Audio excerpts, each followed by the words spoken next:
Welcome to Talk Dirt to Me, where two farmers shatter myths and take on the top issues facing America's farmers. Here's your hosts, Logan and Bobby Lee. Yep. Another good evening. Back. I feel like we're back in our groove of our normal recording time. This is It's like 2 weeks in a row finally. Yeah, it is, and we got our cool outfits on. Yeah. I don't even have my normal hat on. No, my Ag-Zag you're hat. all baseballed out. Yeah, I literally. I mean, the game ended like 15, 16 minutes ago, and you're about 8 minutes from the ball field. And of course, we had to do our post-game little rah-rah. Yep. And so I was running late tonight. That's all right. Which I know Logan always talks about how I'm late. And he's late every time. Like, but it's a big tonight shocker. it was literally. I mean, normally we're done playing ball, and I was just like, but tonight I looked at my watch like, holy crap! I was like, it's 8:45 and we are still playing. Yeah, I mean, we got a guest episode tonight. And she was getting pretty pissed. Yeah, waiting for Bobby Lee. Well, not the first woman I pissed off today, I'm sure. So, guys, before we get in, we need y'all to do a couple things. First, actually, Ag-Zag just texted earlier. They need us to mention. Have you been following? They got like a big sale coming up. a Memorial Day sale. Yeah, all right. Well, don't touch on it yet. Then you already know. I'm gonna let you talk about it. First, we need y'all to leave us. I don't know if I know for sure. Well, yeah. Leave us those. I assume everybody's running a Memorial Day sale. Probably. Yeah. Probably. Leave us those ratings and reviews. Apple guys, we told y'all get us to 300. You unlock the giveaway. We're up to 298. So they are right there. They're right there. As soon as y'all get us to 300, we'll do our giveaway. Yeah, we should be there by next week. I was gonna say probably in 2 days. I bet you. So y'all get us 300. We do the giveaway. Leave us those ratings and reviews. We love them. I did have a funny rating on Spotify. You know, our last episode was on the screwworm or whatever. Yeah. And we had somebody comment. We like to have a lot of banter on this show. We have a good time. And they were apparently thought we were one of those boring shows that is like a single topic show that only talks about one thing. And they commented and were like, if you want to get to the actual point of this show, go to 30 minutes in. And so I commented and was like, hey, man, if that's the way you are, why don't you just find a different podcast to listen to? Yeah. So if you're looking for super in-depth topics, we get to that sometimes. Sometimes. We have a good time. So, guys, do that. Go to talkdirtpodcast.com. You can submit your questions there. And then what do they need to do? Yeah, we already mentioned them, agzaga.com. Check them out. The bail net wrap is a big thing. I know a lot of people probably already in the field baling a little hay. I wish I was, but it, seems to rain all the time. Sometimes we'll go like 48 hours without a rain, but if we get that far, we're lucky. So, we're still on, a holding pattern here when it comes to that. But check them out. Yes, I guess there is they've got the big Ag-Zag anniversary coming up too. Well, it said Memorial Day sale. Oh, so it's going to be all kinds of good deals. But as all of you already know, it says it is. Oh no, it is Ag-Zag anniversary. Yeah, May 29th to June 5th. Free shipping site wide plus discounts on select items. There you go. So and use that discount code TalkDirt, all caps, all one word, and everything's always on sale, 10% off. That's right. Emma, have you ever used Ag-Zag? Have you ever been on that website? I don't think so. You guys check it out. There is they got almost anything you can think of ag related on here. It's like the Amazon of ag. Yeah, that was literally. Check it out. Yes. Yeah. Bail net wrap is the one thing that Bobby Lee dreams of bail net wrap. Yeah. When he goes to bed at night. Their selection. And this is no joke. Their selection and price is unbeatable, and then you can use that discount code, get another 10% off. And it's amazing they can ship something like that cheap and fast. That fast and that cheap. Yep. Well, we got an awesome guest episode for y'all tonight, and that's Emma. Emma, we had some listeners too that were like, y'all got to get Emma on the show. So you come like highly sought after on the show. Yes. So tell everybody. Well, first off, welcome to the show. Glad to have you on here. Thank you for having me. Of course. So give us a little rundown of who you are and what you do. Yeah, that's a very long story, but the gist is I'm Emma, and I go all over the place, and I show everyone what I'm doing while I go all over the place. I'm currently in North Dakota. I've been here for the last 2 years.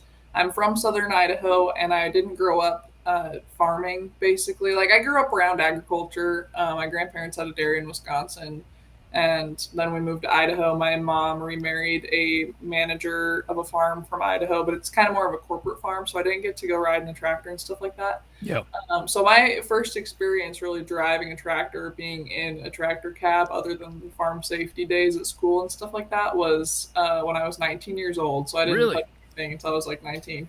And then after I started in like doing some more odds and ends ag jobs throughout high school and college, I started posting on TikTok, and I started my AgwithEmma stuff because I was like, well, no one really knows what's going on here. My grandparents from Wisconsin really wanted to know what I was doing at work in seed production, because Idaho is kind of a niche for that. In southern Idaho, there's a lot of like very quality weather that goes on there and other factors that make it favorable for seed production. So I was like, oh, sure, I'll just post videos about this. And then I started reaching out to other farmers and everything and finding more people, because I thought I had an original idea when I started posting on the internet. I was like, oh, I'm so cool. No one does this. Like, I knew about Millennial Farmer, and that was probably it. Yeah. And then When was that? What was the time frame? that was in, sorry, What was the time frame? Like, when was that? 2021 is when I started posting. So Gotcha. 4 years ago, a long Yeah. time ago. I never thought that I'd be highly requested for a podcast from Tennessee to be talking about my journey through the whole last 4 years. But that's when I started posting, and then I went on a custom harvest crew because I saw a TikTok about it. I made a podcast with him, one of the guys that I found on TikTok. So I just thought it was cool. I knew nothing about it because I was from Idaho. We don't have custom harvest crews go through there. Like, we're not the Midwest, you know. So I did a podcast with him, and then afterwards I just told them I wanted to work with him, and they said, sure, send us your resume. And my job was kind of, what? You know, like, I don't even know how to drive tractors. Literally, I'd only driven like 2 tractors in my life. So what'd you put on the resume? I can't remember. I think it was just like my college kid resume. No, I sent it to him, and I was like, here's what I do. I'm willing to learn. And they texted me a couple days later. They're like, we'll see you in May, because this was in November, the previous year. So May of 2022, I started on Custom Harvest. And I remember the first time I took my grain cart down the road, I was so scared. I had my beacons on, I had my seatbelt on, everything like you should anyways, going down the road in equipment most of the time. But I was terrified. And then the first time I ever dumped on a truck, I spilled everywhere. Like, it was all over the ground. That poor truck driver was like, what have we got going on? But by the end of Custom Harvest, I was pretty set. And then I went down to Australia. I did some harvest down there. And then I came back from that. And that's kind of when I did my farm show, travel around all over the place. And then after that, I started working in North Dakota in May of 2023. And I actually worked for the guy. Well, I worked for the guy that we came up here to harvest for. So the farmer that we worked for on Custom Harvest hired me based off of like what he saw in my videos and how he saw me work in the field and everything like that. It was really fun to work with them, but then I decided I wanted more of a brain challenge, I guess, and to just get more involved in our community and area. I wanted to learn more about where I started and like the production, more of the science side. So now I work with an independent consultant as a crop scout. So I'm working on getting my CCA and that kind of thing. So that's it's a very roundabout way of just saying that I like to do everything, and I'm kind of trying to settle in the agronomy side of things, but I really like running tractors. Yeah. No, that is cool. Well, and so I know, because I follow you on Instagram and your YouTube, but just because I know, because when I listen to a podcast and they've got a guest, you know, are you AgwithEmma on all the platforms? Yes. Yeah. Okay. I'm AgwithEmma everywhere. So I'm so grateful I locked that in on every single app before the scammers got to me, because my friend Kate from Washington, she didn't lock it in on like X and YouTube. So people have been stealing her username, like Apple Girl Kate, and then they'll just like blast everything. And there's a Facebook account. Who is it? Apple Girl Kate. Okay, I've seen. Yeah. So she does a lot of cool stuff over in Washington. I've just really appreciated the opportunity I've had to like meet everybody through this. That's that's the biggest thing. So there is a lot of turds online that will do that kind of crap. So we got a listener actually that Dale Brisby's website had basically lapsed for just a brief period, and he went. You remember me telling you about that? No. Yeah, one of our listeners, and he's a local guy here. He like texted me one He day. like snatched Dale Brisby's website. He got on there to order a shirt, and it was like this URL is whatever vacant. Oh, okay. And so he could have bought it, and instead he was like, and I mean, I don't think it was very expensive, but it was like one of them deals where if a person found out about it, they could have bought it and then charged Dale, Yeah. and then who knows how much. But he actually like somehow made contact with his team and was like, "Hey, you guys need to re-up your website." So they did. I think they sent him like a bunch of merch and stuff like as a thank you. So Wow. yeah, I mean, people are always trying to get one over on you. See, And- I'm so ignorant to that. Like, I didn't even know. Like, your website could. Yeah. well, you probably logged in like for automatic renewal, Okay. which I would have Yeah. thought Dale would have been. But yeah, so it's cool. Australia. We got a few Aussies that tune into the show. We got because I tried to read one of them's right in an Australian accent. I don't think I did a very good job. Did you learn? Did you learn how to talk? Are you fluent in Australian accent now? Very fluent. There's a couple words that'll never leave my brain because of the Australians. Well, I gotta hear some of these. What are some of these words? Oh, I can't repeat them. Oh well. Oh man. They're very profane. Well, we're yeah, pretty. that's what I learned in Australia. Yeah, they. That's cool. Well, I gotta know first. What was that?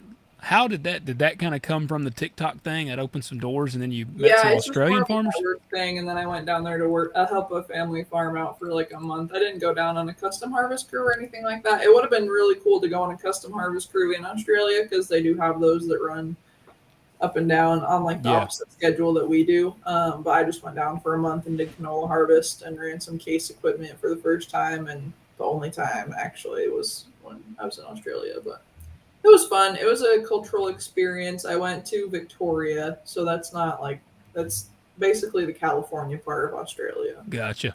So Okay. Gotcha. So did you just see? politically wise, it's kind of same thing. Yeah, it's the same as California politically. Not like the same, just like the vibes, like Yeah. Yeah. this feels like California. So Did you see any tarantulas? not directly. There's definitely a lot of kangaroos everywhere. They just like jump out. They're like deer, like Really? they just boom, and they're like thick meat. I asked a couple of my friends if they ever like run a kangaroo through the combine. They're like, you don't want to do that. You'd Wow. mess stuff up because they're just so thick. Yeah, they Yeah. seem like they were very muscular. Like the pictures I've seen of a kangaroo. Yeah. Yeah, I wouldn't want to fight a kangaroo. So Yeah, I wouldn't recommend it. no.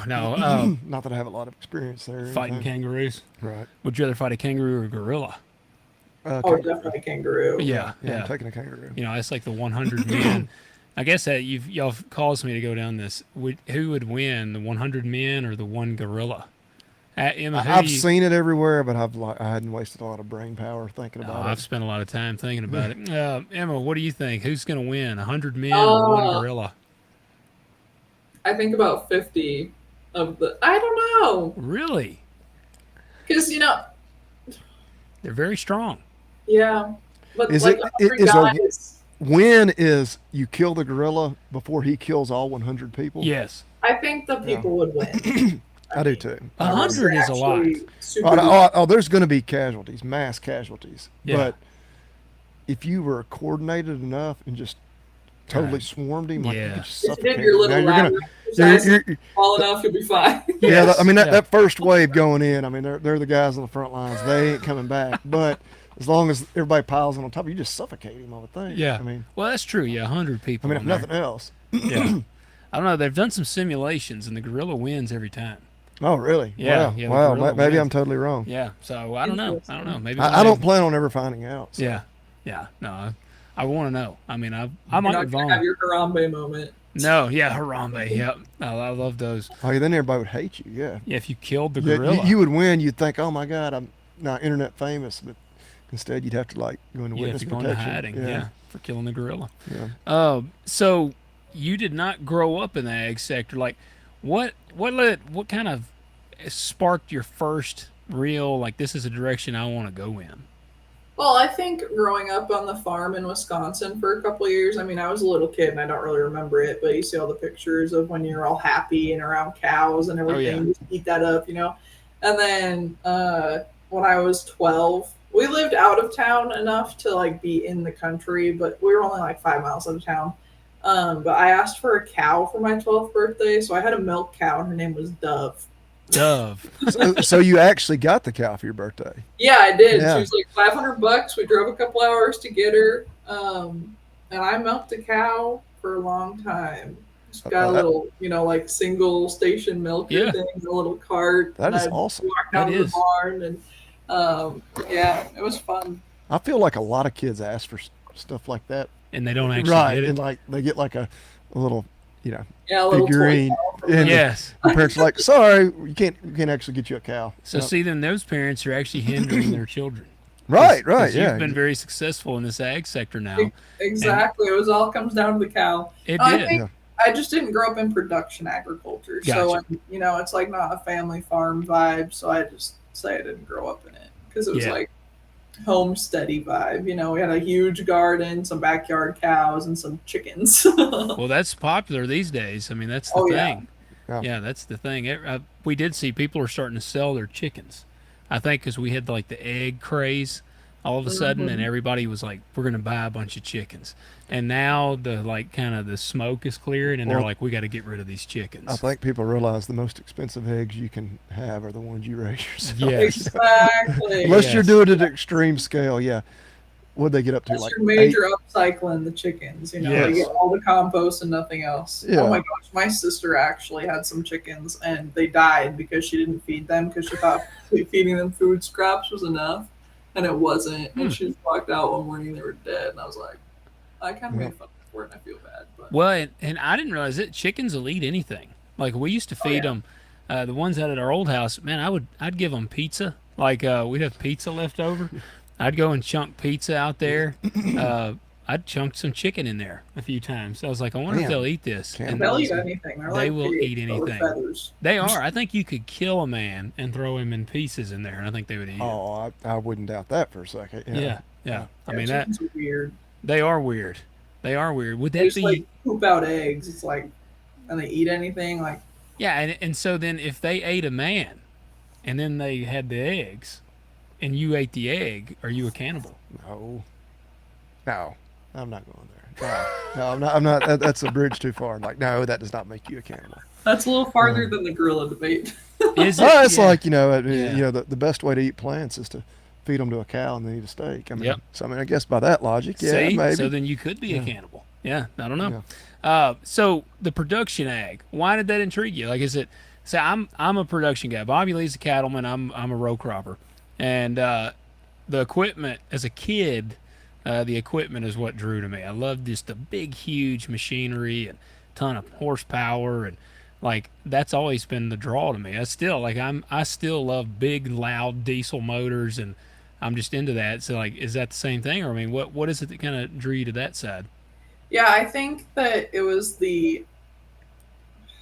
not the mysteriousness of it, just like the cool factor, because they post harvest crew videos and anyone stops and watches those. Like, it is the American kid's dream to go on harvest crew. Yeah. And I think that's where it kind of started. And then after you get thrown from never driving a tractor before to doing it every single day, like the same, like harvest for 6 months is a lot, That is a lot. Yeah. It's mentally, it is a game in your head. Like it's a lot.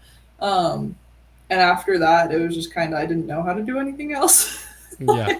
I didn't know how to function outside of operating equipment. So I kind of had an identity crisis after harvest crew. I'm like, what do I do now? So I went down to Australia and I did some more. And then when I started working in North Dakota, I just kind of got to do everything. I was kind of the farm gopher for a long time. Yeah. Like, he hired me to come run the sprayer. And I kind of had the goal to just learn how to run everything, because I was really good at grain cart by the time I was done. And I'd run the combine a couple times. Like, if you need me to do it, I can. So I can kind of do that with everything now, and that's been pretty cool. I just it's like Pokemon cards, but operating equipment, Yep. So. Which one's your favorite to run? Oh, definitely grain cart. Really? That's your favorite? Yeah. Is it like a thing where you like to be scientific about the loads? Yeah. So if like, you could get it exactly right. With that blonde lady and all like the math equations about that's me in the grain cart. Like, if I go catch this guy right now and this guy right now and they're right there, it's insane. My brain just goes bing, bing, bing, bing, bing. So does the grain cart guy get all the blame on the harvest crews for everything that goes wrong, like the combine? Only if you deal with it. Okay. Only if you don't, like, stick your foot down and say, I'll park the grain cart if you're gonna be a turd. Well, I know that's always kind of the joke or whatever, like just blame it on the for grain sure, cart. yeah. If you take it with class, it's not a big deal. Yeah. That's true. That's a good way. Really, your mindset of everything. That's what makes the difference. Yeah. Even on silly stuff. Yeah, like what is how y'all's trailers? Because it's y'all's ag is different from our ag, in the sense of like out here, we run 40-foot to 42-foot long hopper bottoms typically, and I'm not admitting to a crime, but we do load those things pretty heavily. We don't cross a lot of scales where we haul, and so on a regular 40-foot trailer, theoretically you could put nearly 1,300 bushels of corn on there. Like what are y'all running? What kind of trailers and how much can you get on a trailer? Like what's a normal trailer? I'm not as experienced on the trailer side because on Harvest Crew we were running like really short hopper bottoms just because that's what we could tow behind the combines on move day. Yeah. I think those were like 60, 50. I can't remember. Y'all pull them behind the combine? Yeah, so we'd have the truck, and then you'd have the combine trailer, and then you'd have the hopper behind the combine. Really? So, and like some crews do it like that, and then other crews don't. Like some crews just pull the grain trailers separate or by themselves or whatever, or you'll pull doubles on move days. But everyone does it a little different. And then when I started working in North Dakota, they do a lot more grain bags up here. So that's super duper efficient during harvest because we just dump it in the bag. Like there's no wait time, especially out here with the roads and everything, like how far away you are from the bin site sometimes. Like it's insane. And I guess every farm struggles with that, of like being far away at some point in time. But we do a lot more grain bagging than we do trucking. Most of the trucking's in the winter, but I'd say, you put 1,000 bushels of wheat on a truck-ish. So. Yeah. The grain, the bags has kind of started to catch popularity here. I'd say in the last 5 to 6 years, we started to see those pop up here. And I mean, used to, which we're right on the Mississippi River. So it's like 45 minutes from here is to one granary. And the one I usually go to is about an hour and a half. Y'all are probably having to do a good bit of trucking further than that.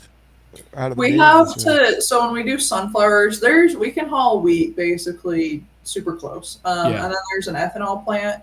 So we have grain elevators for wheat, like pretty much everywhere. Like there's a lot of those. And then there's one corn plant. And I don't know how big the radius is because Southwest North Dakota, we don't grow a lot of corn. We only grow corn, I'm pretty sure, because of the ethanol plant. Really? Obviously, like always a market kind of deal, and it just helps add to that rotation. And then sunflowers, you got to haul those like 4 hours one way. Ooh, wow! So just from where we're at, like it's obviously closer for other people in North Dakota, but there's different places to haul them, just like with anything. But where I'm at because we're right by the interstate, everything's pretty close. So the guys that are more south or north of us do have to truck a little bit more, but. Luckily, it's just like a dirt road to the interstate, and then you shoot over. So it's not a bunch of twisty turnies like you guys have to deal with. We're all on section lines. Oh gosh, ours is terrible. What's your average field size? My average field size now is probably about 50 acres. Yeah, I'm probably down to, but now I've got them from 160 to 17. And that's still not that bad. Other guys that. Oh, there's some 10 acres. I've had somebody call and ask if I wanted to farm like 5 acres. Yeah. And, to the point where it's like, man, it's not even worth the trouble of it takes longer to get the combine there with take the header on and off. Like than it does to boop, around the field and go. Yes. I mean, that, there's a couple of guys out here that have like 60-foot wide planters. Most of us run 40s. I got 40-foot wide planter. I run a 35-foot header. And there's a guy out here that had a 50-foot header, and that's getting pretty big out here. But I was about to say there's some fields where, and he ran over it. It actually, something happened. It came off. He was running an X9, and it came off of the combine, and they said he like ran over the thing. I think that sounds like Matt. Oh, it's kind of like his, but this he was did it with a corn header. Yeah, but he ran over. I'm pretty sure it totaled his header, and it was like a really new John Deere 50-foot header. So, well, yeah, those are like brand new. Yeah. I mean, it sat in the field for a long time, and I was like, why is that thing sitting there? And they're like, because he ran over it. And I was like, wow, shit. So, y'all probably run pretty large equipment out there, though, don't you? Yeah, like 60-foot drills are bigger. There's not a lot of people that run small equipment. I mean, there's still people with small corn planters because that's not like our main crop or whatever. Yeah. Like there's still people running 12-row corn planters up here. And there's still some people running box drills. So really, but the farm that I worked on ran 60-foot drills and then 45-foot heads, and we don't have to take them off when we go down the road most of the time. Like after you start getting past that 45-foot header length, you do because of the road signs. But other than that, traffic just like pulls off, and if you have a flagger in front of you, it's fine because it's all back roads. So I'll move my corn headers. I think 20-foot wide. It's 8-row, but the bean header, I have moved it down the road, and it's a 35-foot, so it sticks way off. And you're usually weaving over mailboxes and like around telephone poles. And it's funny. Dude that helps me, he's in the military, and he's been overseas, and he was first time he was ever helping me. It's this little bitty stretch. It was a 30-acre field, and then I did have a 5-acre field I was going to cut, and it was for my church is why I was going to cut it. But I got to move just not even a half mile down the road. And I told him, I said, man, just run and block the road. And I was like, I cannot meet a car. Like I was like, there's just nowhere to go. And so he went down there, and he's blocking the road, and I'm going, and I'm easing, and I like come around this curve, and this truck comes flying around the curve, and the idiot had to like fly off into the grass, like he had to literally run off the road. And I got up there, and another car was trying to come around him, and he was learning. I'm like, dude, you can't let him come around you, man. And he said, man, it took me back to my days in Afghanistan, because there was like I have pretty good firepower in my truck, and he was like, I was about ready to grab that thing and tell him to stop coming around. We get some real idiots out here. See, sounds like y'all have like, and we have some good people out here, but it sounds like y'all have a good, like, people that appreciate the ag coming down the road, so they're gonna get out of the way. A lot of people out here are like, these freaking farmers are in the way, man. They're making me late. Yeah, and I'm sure there'd be some of that in some places, but we might have a couple of idiots that think they're smarter because they run equipment and they can just get around in the ditch kind of thing. Like we met a semi once, and everyone just kind of stopped and like, well, I'm not gonna move, and the other guy's like, well, I'm not gonna move either, and so they both start backing up until they could get out of each other's way. But that's, we don't run into that as much up here, but there's definitely idiots everywhere when it comes to farm equipment. It's like, you want to know who's dumb in town, you want to know who's still around, you just start driving down the road with a piece of equipment, you'll find out real quick. Yes.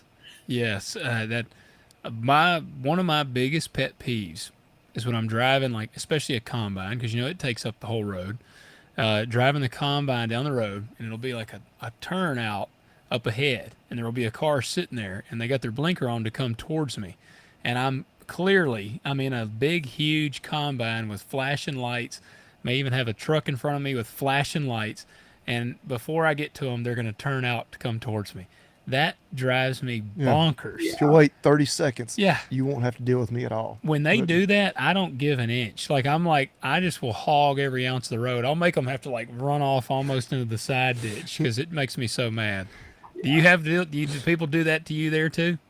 Not a lot, honestly. Oh man, I'm jealous.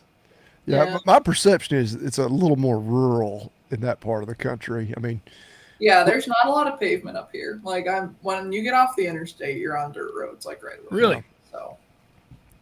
So it's ag. When you're not in town. Yeah. What's the biggest crop out there? Definitely spring wheat. So hard red spring wheat is our biggest crop. And this area is like the breadbasket for that. The soft white spring wheat is kind of more over by Washington and the Palouse, and then we're hard red spring wheat. And then south of us in more of the Kansas, Nebraska is the hard red winter wheat. And then I'm not sure with you guys because it's not really a cash crop over there. Like everyone over there grows wheat for fun. yeah.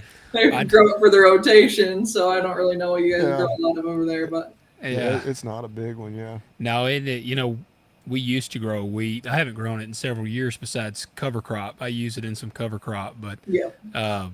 yeah, there's a few guys around here that are going to plant wheat. Ours is soft red winter wheat. It is, Yeah. That checks out. Yep. Yeah. That's what I thought. But the prices have been, which I say that like prices have been good on anything. Prices have been crappy on the wheat. They're crappy on everything. I was meeting with FSA today, talking about how crappy my operation looks financially. So, yeah, it's wheat. Some guys like it here because it gives you that little jolt of some cash flow mid-season. Exactly. But if the prices are bad, it's like, well, I might have some cash now, but I'm actually losing money in the end. So I mean, yeah, I don't know. I don't know. And it's super expensive to grow. Is it really high for y'all to grow? I don't know the financial side of it as much. I know that we normally put down wheat with starter fertilizer and anhydrous or urea. A lot of guys cut their rates this year because we were in such a bad drought in the prices. And then some guys will top dress it, but not a lot, because it's just, a mess with the streamer bars and everything. And then by the end of the, we don't irrigate, so we don't have irrigation costs. And then you just harvest it. Like, it's very put it in the ground and leave it alone for most guys. So. Yeah. Do they drill it or do they just spread it? How do they put it down? Yeah, we drill it. So we'll put down, everyone does it different, but the operation I worked on, we just put down starter, anhydrous, and wheat all in the same pass. We're a lot of minimal or no till up here as well, so we'll plant right into the stubble from last year. And then you spray insecticide on it, and some guys do fungicide passes with the plane. But yeah, it's just about how much money they want to spend, I guess, because that is our cash crop, I guess. And there's a lot of corn up here as well with the ethanol plant, but it's not high yielding corn. It's like, anywhere from 80 to 160 bushel corn. Really? So, especially when we're dry, like we are this year. I guess y'all's growing season's probably pretty short for corn. Yeah, we plant it in like end of May, and then it's out by October. Yeah. November-ish. It's 80-day corn. So. Okay. Yeah, see, we grow most of ours around here is going to be between 112 to 119 day. Yep. I've been trying to finish planting corn. This is actually the latest I've ever planted corn here. But I planted beans first. In our area now, the big push is early beans. Like, we have found, like, the early beans is the top yielders. And corn, you planted corn really early. And it's kind of, they've shifted. And so I've been planting corn, been trying to get done, and it's literally like it keeps raining. And to the point where now I'm about to I'm going to try to finish this one field. I wanted to plant about 200 more acres of corn, but I'm about to just have to swap back to beans and finish out. So, it's always a battle. And so. Yes, it's just odd because, of course, y'all are in drought, which obviously is the average rainfall typically in that area? I think I just heard the other day that it's like 13 inches. Oh, gosh, wow. That just blows my and mind. y'all are even dry compared to that. Relative to that normal. That's we get that in a weekend.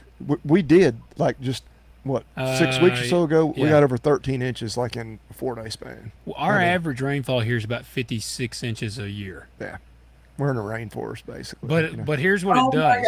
Oh yeah. It'll rain 10 inches in a month or a weekend. Yeah, and then won't rain for 8 weeks. Yeah, that's what it shuts off. Like, our rain, it will rain in the winter, it'll rain in the spring, and then like midsummer when the corn is about to burn to death and the beans are starving, it's just like no rain. It won't rain for a month. Last year, that's what killed a lot of us last year out here. It didn't rain for like the whole month of was it August or July? I think it might have been July because it was a more pivotal time. We got like a tenth of rain for like an entire month. Wow. And so everything just was like burn up. Oh. So, yeah, but we talked to a guy in Colorado, they get 12 inches of rain, and that just blows our mind. I can't imagine 12, 13 inches of rainfall. Yeah, no, I just looked it up, and it said for the town that I live in, it's 22 inches annually, but that includes rain and snow. Gotcha. Yeah. But we haven't been getting the snow, and we haven't been getting the rain. So yeah, and you don't irrigate. No. So there's a couple guys with pivots, but they're like oil field water pivots, so it's not good water. Like it's just salty as hell. Bleh. So Yeah. like the pivots are rusty. They're brand new. So which you probably hear that, with all the rainfall we get, we wouldn't need any irrigation, which there's relatively little. Yeah. But there's more and more around us because I guess, we do get those periods where it just shuts off. Yeah, it will not rain, and it may pay off in some years, but yeah. Yeah, you've been to North Dakota, haven't you? Yeah, I've been through just barely. I've driven across South Dakota a bunch of times going to Montana to hunt, but one time we we hit the southwest corner of North Dakota before we crossed over into Montana. So. Okay, good deal. Well, what now the agronomy side? So now you're shifting. You want to go more that route. What kind of did you get tired of being? Because hey, look, I know in the heat of the season. I mean, I'm in the battle of planting right now. When it gets time to start planting, I'm pumped. I'm like ready to get in there. And after about halfway to God, I'm like nonstop. You're like, yes, I'm like Robin Williams in Jumanji when he's like, "What day is it?" Like that's what I feel like. So, what spurred you on? I think it was just a need for a different environment kind of deal. I really do like learning, and it wasn't that I wasn't learning on the farm, but I just didn't feel like I was tapping into my full potential of like where I started at. Yeah. I was kind of forgetting the basics. So I was like, it's probably time to go learn something else. And since I'm kind of new to the area, I just want to know what's going on all the time. So I get to work with a lot of different farmers now. And I also think it's beneficial for my social media channels because I do get to work with so many different farmers, different equipment, different crops. Like the farm that I was on, it was like a lot of wheat and sunflowers and canola, and that was basically it. But now that I get to work in different areas and like just kind of all over the place in Southwest North Dakota, it's also really good for my network. It's good for just like knowing where my community's at. So that's kind of why I switched a little bit. I love operating, and I miss it. It was really hard this spring to not be in a sprayer or a drill or just like running around in the busyness. But it all works out because you can always go jump in a tractor, Yeah. So. Oh yeah, that's one of those things I feel like if you know how to do it, there's almost always a farmer that like in the busy time, it's like, hey man, I know how to do so-and-so. And it's like, well, we need the dang help. Come on, man. Like most farmers are shorthanded. So I feel like you could do that. Yeah. I'd just rather know more of the background, what's going on that side of things. So there's plenty of guys that have asked me to run grain cart already this fall. Well, you're going to have to do that a little bit to keep your edge. I mean, if you got it down that tight, you got to keep doing it a little bit. I got a bad itch for grain cart because I just love it's like a math equation, man. It's just I don't know how someone can be a bad grain cart. Like it's just so fun. We've had bad grain cart operators before. Yeah. Now we had an old dude one time that he overfilled like one really bad and it ran a bunch. Or no, he didn't overfill it. He didn't make sure the doors were shut on the hopper. Oh, yeah. And I've done that. Yeah, he started unload. Yeah, we tell everybody now, we're like, man, bump them doors, make sure they're shut. But that's the truck driver's job. Yeah, but the grain guy caught the shit. It's their fault. It is. I always blame it on the grain cart guy. Yeah, the grain cart guy is the low man on the totem pole around here. You just need to make sure if you're going to do that, you do it either right there in the duck hole. Like, oh man, officer, we're sorry. Yeah. Damn grain cart driver couldn't get the door shut, I may or may not have done something like that for like deer season before. Yeah, right there in front of you. Yeah, it just happened to be in front of the deer stand when we spilled, Yeah. A few hundred bushels of corn. But this dude's in his 70s, and he took a 5-gallon bucket, and he literally, he shut the door, and he got under there, and he filled that 5-gallon bucket up, and he climbed up the ladder on the back of the hopper bottom and dumped it in. I bet it took him 35 bucket fills of grain. Like, it's quite a bit came out before he realized. And he would climb up and dump it. He would climb up and dump it. And that'd be the pain in the ass part. Yeah. He hasn't helped us again. We didn't fire him then. He was like, to hell with that. Man, F that bucket. I did that one time in the combine. I was taking so long to try to clean it up that one of the combines got out of the field and they just rammed it with their header. I have a video of it. I'm laughing my ass off. And everyone's just like, because I only messed up once or twice. So they had mercy on me. They didn't get too mad. And they had me learn my lesson with a couple, gallon bucketfuls to the top of the truck. But after that, I have a video of him just like ramming it. And I'm like, Was he trying to run it up in the header? yeah, that's exactly what happened. Did it work? Yeah, it did. Really? Because it was just the draper, Yeah. It wasn't corn header or anything, so it worked. Hey, it saved you from having to do a bunch of 5-gallon bucket fills then. Exactly. I wasn't going to do that anyway. I would have left it. Well, that's what we were shocked. I mean, my dad was like, "Can you believe that guy did that?" And I was like, "No." I said, "That would have wore my ass out." And he was in his 70s. Yeah. Yeah. I mean, he was balls to the wall. Like this dude, he would just, man, some of our turn-ins too, some of our fields are really hard to get into. Like, oh yeah. Like my W9 is 200. It's got a 240-inch wheelbase, and some of them you are, by God, it's all you can do to get it in the field. Yeah. And this dude, he was like, he had his own truck and trailer he brought a couple of times, and he had a real old like Mack or something if I remember right, and then he was like a Vietnam vet or something, just had no freaking fear, and he would come and turn out of these fields. And he had an old aluminum hopper bottom, and that thing would be like twisting, like coming up because the tires would run off in the ditch on one side. And my dad was like cringing watching him, like this trailer, because I had a trailer split in half on me one time. So this dude's was like, bowing, and it didn't break. So, yeah. Oh my gosh. Yeah. I've popped so many tires in culverts. I hate skinny field approaches. It's so bad. Oh, they give me anxiety. I won't drive in them anymore. I will make someone else do it. I park my tractor and I'm like, have fun. I figured y'all had good entrances there. I was like, man, they probably Some got of good them, wide. a lot of them are fine, but there's the occasional, like if you go down the wrong road, because you have multiple field entrances on most of these guys because you're coming from different section lines. So if you pick the wrong entrance, it's just a bad day. Like I was in. The first time I came up to North Dakota for harvest, I popped my tire in a culvert and the rim bent, and then I kept driving on it. It was terrible. I cried. It was like I was laughing so hard because I was so like nervous about it. I got on the radio. I was like, I just messed up, and everyone thought I was being sarcastic. So I was like, they couldn't tell if I was laughing or crying. But I was watching one of the tracked tractors because they have the 9RX on the carts with tracks, obviously. Yeah. And he did it just fine. And then I took my little 8R over there without tracks. And I'm like, the tractor that doesn't articulate and doesn't have tracks just smooth over everything. Yep. On my little like tandem cart. That was dumb. So was it a cart tire or a tractor tire? It was a cart tire. Yeah. So I just couldn't, like maneuver my tractor the way that he could to get that cart turned fast enough.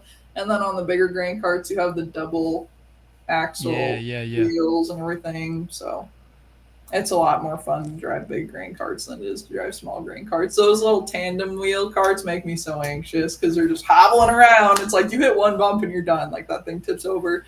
And we have side hills we have to deal with over here too. So if you're unloading on a side hill, it's like, ugh. What size grain carts y'all using? 2,000 bushel for the big guys. That's a monster. Like there's still guys that don't run that big. Like there's still the 1,200 bushel carts and even smaller than that. For 1,200's huge stuff. For us. Mine's 875. Yeah, you guys are like 800. Yep, 875, and that's that's like there's guys around here running 700, 750s. Yeah. Now there's a couple that I've seen with some like the 1,100 J&M or 1,200 J&M, and but you don't see a lot of those. So, yeah. That's crazy. That's like 2 combine loads. That is 2,000 that's a lot. It takes a lot of horsepower to pull one of those. Yeah. I mean, is that what you're running the 9R on? You say? Mm-hmm. Yeah. So we don't have the 830 tractor. Like some of the guys up here have the 830s now, but we're just at the 640s. So we don't have the brand new ones, but yeah. And I feel like a lot of that still goes back to we have a lot of patches that we formed. It just I guess you don't need a 2,000 bushel cart to pull into a 5-acre field. No. Yeah. I mean, it's like. No, if we get to that point, we just pull the semi in there and just unload straight on the semi. Yeah. But yeah, that I don't know. I can't, and I think part of it probably for us too is you don't see a lot of 9 series tractors here. Most guys are running 8 series. You see, we got a few guys running that new 8R, like 340s or 400s, but a 2,000 bushel buggy would be a lot even for like a 8R 400. That's a lot. I mean, that's a Yeah. lot of weight. That's probably, gosh, I I've don't never even know. tried to pull one on an 8. I've only put one on a 9. So that I'm is sure because you it's can like if feel it. it's full, it's 100,000 pounds. I was gonna say that is a lot of weight. Yeah. Dang. Yeah, we have trouble. Yeah, most guys don't have enough trucks to even justify that. Yeah. No. Yeah. That's And where see, the we, grain bags are so handy. right, we don't have a lot of on-farm storage. Generally speaking, most Yeah. Yeah, guys. 'cause you guys go like right to the elevator during Right, harvest. right. Yep. We're right here at the river, so yeah, there's more and more. People putting up bins, and then there's some bagging going on now. But yeah, a lot of folks straight to the elevator. Y'all ever have anybody cut the bags open? Yeah, we actually just had a guy today with a Oh. zippered bag. So Well, that's what you said. Yeah, y'all had some yeah, issues. I was gonna go help him clean up that but there's only so much you can do in a grain bag zippers. But his bag had some holes in it, and the wildlife will step on them, or they'll just get holes from being outside. Like if it hails or something, they'll get holes all over.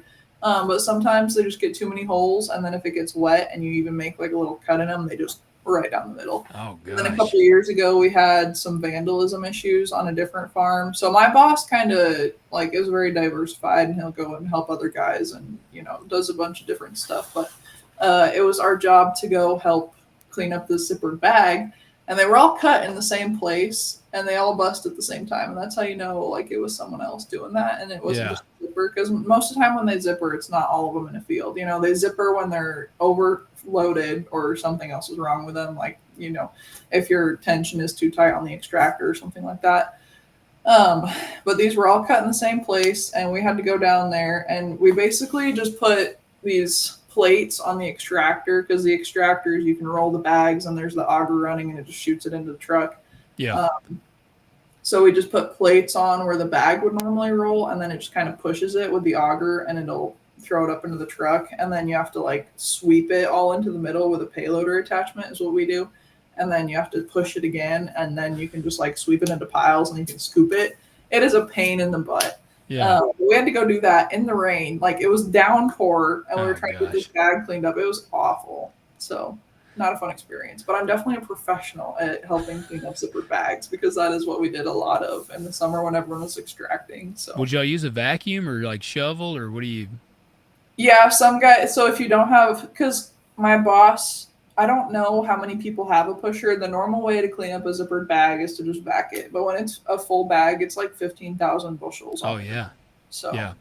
I didn't know now experience. because like I'm thinking when that trailer broke in half, it was full of corn, Yeah. and they had to bring a huge like hydraulic vacuum, Yeah. and they vacuumed it out into another. Is that the kind of vacuum most guys would use in that scenario, or are they? Yeah, the grain vacs where it has like the hose and the long Yeah. tube, and you just kind of like stick it in, and then it like has a little spout and shoots over Yep. into the trailer. Yeah, we have a lot of those up here, and even just for cleaning up, like when you're doing normal bag extraction, if you have one of those, it just helps like get in the ends of the bags and like all that hard to get stuff, because the ends of the bags will start getting wet and then they'll harden up, and then you gotta like break through them with a shovel. So normally your typical equipment to go out and start extracting bags is your extractor, a grain vac, a shovel, a dump truck. You gotta like scoop up the bag when you're done, put in the little dump truck or whatever, and go take care of it. But I've heard of guys baling them, like taking a round yes, baler. yeah, you can.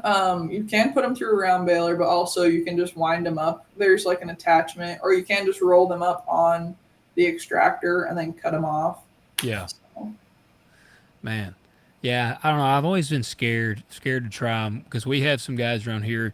One guy had like his bags right on the side of one of the highways, and somebody literally went and just slit the whole side of the bag. Yeah. One dude had four wheelers. They call it four wheelers riding on top of the bags. So I mean, it's again, we were talking about the idiots, and we got quite a few idiots around here. The city is moving in on us. yeah. So, if I would do it, like my dad and I talked about, like if we were going to do it, we would do it like at our farm headquarters. Like you would still Yeah. have to drive a little bit, but it would at least be where it's safe. Yeah, you Yeah, there's still some people out here that do that as well, because then they don't have to go all the way down there. Like, sure, it sucks to truck all that stuff, but then when you have to pull it out, it's all in the same place. It's Yeah. just like taking it out of a bin site, like everything's right there. If it's like, you don't have anything else to do, you go pull out of the bags kind of Yeah. thing. So Yeah. So what's the plan? Like what is it that most intrigues you on the agronomy? Like I like seed. I'm kind of I've talked about different people get into some guys really get into the fertilizer, some get into the herbicides or the seed. I just like trying a bunch of different varieties, kind of seeing what variety works here. Like what is your kind of what is it that you really get pumped up with on the agronomy side? I'm not sure yet up here. When I was in seed production, I was really into that, like the whole, finding variety differences and everything. So I think I am a big nerd when it comes to, oh, what variety works where. And I Yeah. really like the zone mapping. I like making the maps that we go out and soil sample with. The soil sampling is really fun for me because I just get to go out and pick up with a hydraulic probe and just boop, boop, boop, boop, boop all day long, and it's super fun. So far, I'm not sure during crop scouting like what my thing is yet, just because I'm still like soaking everything in. Our wheat is still only at like 3 leaf stage. Peas Yeah. and stuff are just coming out of the ground. So I've definitely like my least favorite thing about agronomy right now is finding wild oats in wheat fields that it's wheat on wheat stubble and you're trying to find wild oats, and the drills had a depth issue, so the wheat rows aren't in rows, it's just kind of like spread out Oh all over. gosh, yeah. That That stuff's sounds like gonna a give me nightmares. that sounds like a nightmare. Yeah, so that's my least favorite part for sure. But I think that just getting all the data from it and understanding what's going on and finding the root cause of what the issues are in the fields and how to fix those things. My boss is big on like the knowing the chemicals and everything like that. So I don't really fertilizer is hard for me to comprehend sometimes just because it's all numbers and you don't Yeah. see any of it. It's like, what does this mean? Like, Yeah. okay, 46% of what? Yeah. Like my brain I'm the kind of same. struggles with that. Yeah. So it's just like, I know it's just what you do and how it is, but I like understanding it. So I think that as I go through this more, by next year, I'll probably like find my swing of what I really like to do. But Yeah. Yeah, I'm that way. I'm the same way with fertilizer. Like I work with agronomists, and I love my agronomists. I'm like, man, they do soil samples across all my fields, and I'm like, good. Tell me what it needs. yes. Like what does it need? Let's formulate a prescription and go from there.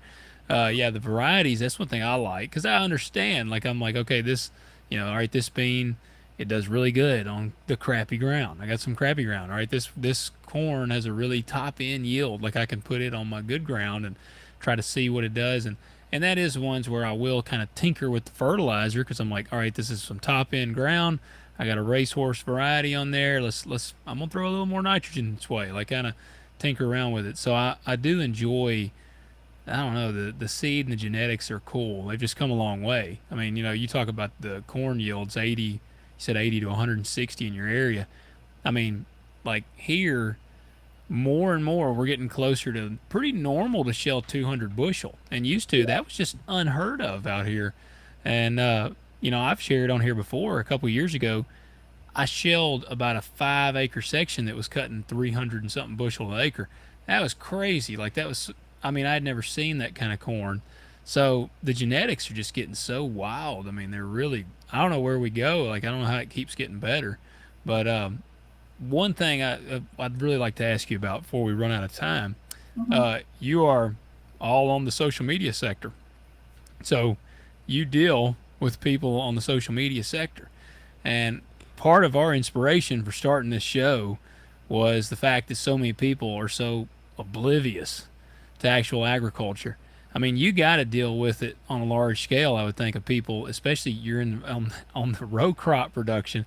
Bobby Lee, I tell him like people hate that his cows fart, but like Yeah, you we, got the rough end of the stick, man. I don't know what yeah, to tell you. yeah. Your cows got to quit farting everywhere, but like we're poisoning the earth in row crop. They say so. Like, how do you deal with that? I mean, do you? I'm sure you deal with that a lot. I ignore a lot of it. When I started, I was more into the, sharing the facts and, getting into fights with people. But I just realized that that's not who I wanted to be anymore. And I was like, if they, you can put all the information out in the world and they're still going to turn a deaf ear to it, even if they have all the resources in front of their face. Yeah, So you can just, what my thing in my head is that I'm just going to post it anyway. And if they want to put the effort into understanding, I'll have conversations with people about it. But most people approach you with an agenda. And I don't I just don't engage with that kind of stuff because it's what I used to do. It doesn't make you feel good. It's just like time consuming. Yep. You can Yeah. be doing other things that are better with your time because everyone says, like talk to your farmer, like talk to people that actually know what's going on. And I would love to talk to people, but it's also like you almost just got to see it to believe it. And that's part of why the internet is so cool is that we do have the opportunity to show people. And I think that when we post on the internet, a lot of people get distracted with preaching into the echo chamber Yeah. instead of talking in consumer terms.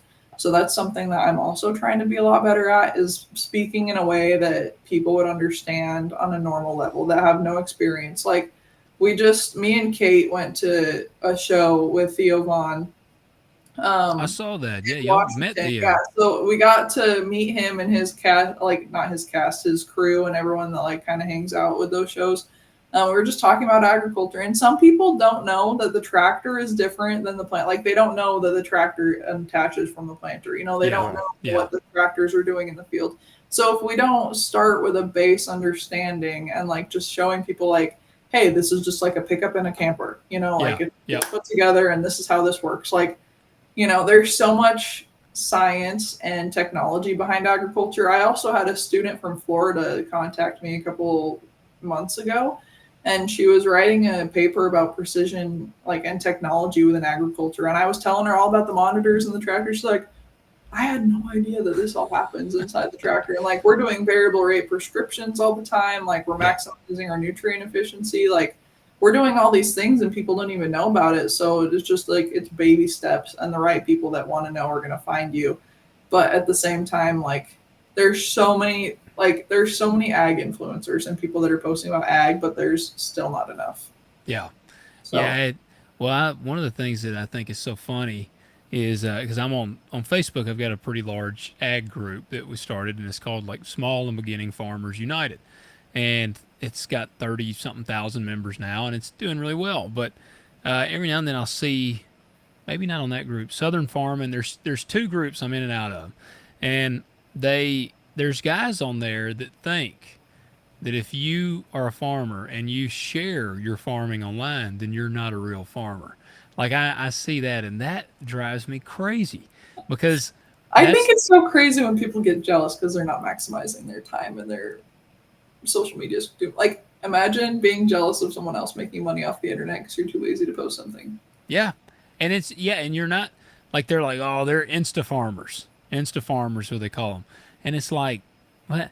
One of those dudes that I've seen say that commented on a dude's page that I follow who is on YouTube and social media, and he promotes a product that he uses. He's sponsored by this product, and that guy commented on his page. I feel like I'm making this really confusing, like that guy did, but he commented on there and was like, "Well, if they'd send me a free thing of X product, I would use it too." And I almost commented to him, was like, "Well, grow a following and become somebody that people actually know who you are, and maybe someone will send you something." But for right now, nobody even knows who the hell you are, so they're not going to send you a product. You got 10 people that you're going to tell about this product. Yeah, the term influencer, it really does. I mean, you have to be influencing. It's not just Yes. They didn't just randomly pick that word. Yes. You have to have a following to influence their buying decisions. Yes. That's why they give you free product or pay you to promote. Well, and at the end of the day, everyone spends the same amount of time on their phone. Yeah. And you can spend it commenting and complaining about how everyone else is getting free product, or you can spend it editing content and posting it and just sharing your story too. That's how I started looking at it, and that's why people don't bug me anymore. And I'm like, you're helping me get my bag. You're literally commenting, and it's boosting my engagement. Thank you. Yeah, and kind of unfortunately, I haven't really run into those, yahoos. I had a couple of videos where we were pulling a calf, where some of the crazies got a hold of it. Everyone out of I was like, I love this. That video went wild, but of course it did so well, and of course a lot of crazies got into it. I was like, y'all comment away, baby. Yeah, I don't really understand the algorithm, but I think the more you comment, the more it helps me. Yeah. What I will actually do is put intentional mistakes in my videos because more people comment on it, and then I get more views. Really? Yeah. Mm-hmm. Give me an example. Today I posted a video on TikTok, spilled gas on my 4-wheeler. I know people are going to talk about it. And I left it in there. I was like, Just I posted a video about the drill It's breaking. clickbait. She's clickbait. No, literally, Yeah. clickbait is the biggest thing because people get so mad about the dumbest stuff, and it's Oh, just yeah. like you are so hot and bothered about something you don't even know about. I posted a video about one of our drills turning, and he was on a really super steep side hill on fresh braking. And normally we do teardrop turn, like we come out of one row, we kind of go out a little bit, and we turn around, we go right back on itself because the drills that we run are made to do that. Yeah. And the packer wheels in the back don't raise, so they're never off the ground. They're always leaving tracks to the field. And I posted this video, and it was from straight above where he's turning. So he's turning right here, and my drone's up here, and one of the packer wheel bolts snapped, and it got all messed up just because it was turning in on itself, and just all the pressure just didn't have enough room to turn on that side hill. And everyone right away. That video has so many hundreds of thousands of views, and it's the like to view ratio is so off because everyone's just watching it to complain. Yeah. And well, maybe if you weren't on your drone, or I bet it was the phone. I'm not even operating the equipment. I didn't want to out the guy that was because it doesn't matter. It just, I thought it was so cool because my drone was in the air at the same time this thing snapped, and I caught it snapping. So I zoomed in on it. And I was like, look. And they're like, oh, it's staged. And I'm like, what? Yes. It's like we're gonna purposely break this piece of equipment for this good view. Oh, I put up a video of the trailer that I told you split in half.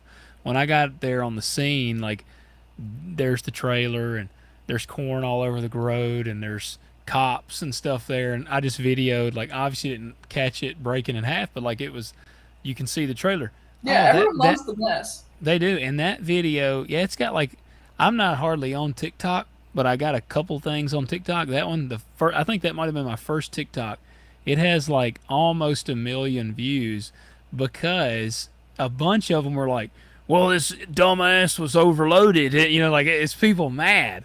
And exactly. It's like they're looking at the scale. Yes. I love it. Well, one thing with YouTube, and I just kind of tell myself this to make myself feel better. When I do tear something up, I'm like, well, this will be good. Maybe I'll get enough views to it'll cover the repair cost. Yeah. And, for some stuff it actually does. Your camera out so you can get your bag. You can make money off of that stuff. Well, because when I first started, I was the worst about when shit went wrong. I cut the camera off. You lose your mind. Yeah. Yep. I was like, no, I don't want anybody to see this. I'm so embarrassed. Bobby Lee learned that the hard way because we were working cows one day. He was trying to get a bull, and I was out just videoing him. Doing that, and I videoed him for a little bit, and then I'll be damned, I turned the video camera off, and as soon as I did, and my batteries died in both my GoPros. As soon as I did, the bull smoked his ass, sent him 6 foot in the air, and he crashed down, and I'm like, man, that would have been gold. That would have been freaking gold. He'd have been in them little viral fail videos. He would have been on everywhere. the Today Show or something. Yeah. Yeah. Well, because just the content we did have, that video is done really well. Yeah. Way better than my average video. And I was like, if we had caught that one moment, I hadn't quit recording for probably, I bet it wasn't 20 seconds. 20 seconds later, he gets smoked by this bull. Even worse. That's always how it happens. Yeah. So, social media, it's an interesting thing. I mean, and unfortunately, we just are in that age where people are just, I think it's kind of like I've heard Joe Rogan talk about how he don't read his comments and stuff. And, he's obviously a very successful guy. And it just proves people are just going to have problems with anything. It don't matter what you do. Oh, well, you're going to have, the quote unquote haters, they're just miserable people. They're going to, find something wrong with whatever you're doing just because you're successful. Yeah. Misery loves company. It does. Yeah. It does. Well, that's awesome. Well, Emma, we've had a good time chatting with you. Before we finish, there's something we like to do, and I didn't give you a heads up on this, so we're putting you on the spot. And I'd like to do this. I blindside quite a few of our guests with this, but at the end of every episode, we do a Made in America segment, and we like to highlight a brand or product. Now, since we put you on the spot, if you can't think of one specific thing that's made in America, it could be, you can get a little creative, but we need a product or a brand. Bobby Lee's gonna, oh wait, I got the guy this time. I was about to say, I don't have it this time because I'm not Bluetooth. Oh no. Or I can do it here. I got it on my phone. We got a little intro we like to play. Man. Where? Here we go. All right. I got to try to do like Bobby Lee now. He makes fun of me every week for not being able to use my technology now and see if he can do it. Yeah. Okay. Here we go. It's good. Famous 2 words. Let me start off with 2 words. Made in America. All right. 2 words. Made in America. What is a brand, a product made in USA that you would put your stamp of approval on? Harley-Davidson motorcycles. Really? I don't ride them. I just know they're made in America. Okay, well, I was going to say that. I was like, man. I was like, I haven't seen this on your social media. Yeah, like, it's like you're starting a new motorcycle page. No, there's actually a lot of bikes in North Dakota. Well, North Dakota's a big, you're not too far from Sturgis. Yeah, that's what I was going to say. Yeah, Sturgis. we're only 3 hours from there. I don't know what products they use that are made in America. What's all right? I've driven through Sturgis a bunch of times. Yeah, I hadn't either. No, I said I have. Oh, you have? Yeah, man. It's like right there on the interstate. You just drive right through. Okay, yeah, I've never been. Never been for like bike week. It's then always what is one of the top products you would put your stamp of approval on? I'm not even going to limit you now to Made in America. John Deere. John Deere's made in America, except for the products that are made in Mexico, I guess. Yeah, I was about to say Mexico, some of it. Some of it, yeah. That aren't some of it's made in India. Yeah, some of the mid-size tractors are made in Europe. Yeah. Yeah. Of it. That's what I've had people give me hell about. I run a lot of Kubota equipment. I'm like, oh, a lot of the John Deere stuff's not made in US. Guys. Yeah. We have a really good local dealer. Yeah, that's what it comes down to. They're not a sponsor, but they should be. So we got a really good local John Deere dealer, though. Well, you're right, but I can. But Kubota's for cattle guys. It's like yeah. I can get the same horsepower for probably 20% less. Is that where you buy your cocaine too? From them in Kubota? No, is it made in America? Is it made in America? Is the cocaine made in America? No, unfortunately, it's not. You know. Where's that out of Colombia? Yeah, isn't that the most Colombia of it comes thing? out of Colombia. Yeah. All right. Well, there you go. Harley Davidson. I've always wanted a Harley, but I'm just. I also do, but that'll be I'll be an old lady biker grandma. You know, like that's what I should. Yeah, this podcast is gonna make me remember that. I'll listen to when I have like dementia or something and be like, I always wanted to be a good. Yeah, like, it's never too late. You know, I've kind of gotten a fascination with motorcycles here lately, and like I'll like look at them on the internet, and I'm like, now I'll die, and I'll put my phone down. That's my thing. I'm like, it's so many. There's too many. We talked about the idiots on the road.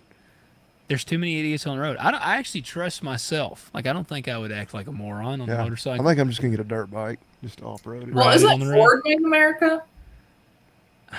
I don't know. What was that? Ford? Yeah, like, hell, they're about to start making the electric F-150 Lightnings about 30 minutes from us. Yeah, Ford is another brand that I use a lot of. So. Yeah. Yeah, they make a lot of like the F-250. I think they're in Kentucky. Okay. I don't know. Yeah, most of them have a little sticker in the window. Made in USA. Mm-hmm. Logan won't get in a Ford, so. No, I ain't a Ford, man. Which I don't own a Ford right now. Well, guess I can just leave. No, I've actually, I would rather have my Ford back. I mean, other than the fact that the Duramax is 10 years newer. Yeah. But, I like that F-250. Yeah, I was glad to see you come back to the light there on the Duramax. Yeah.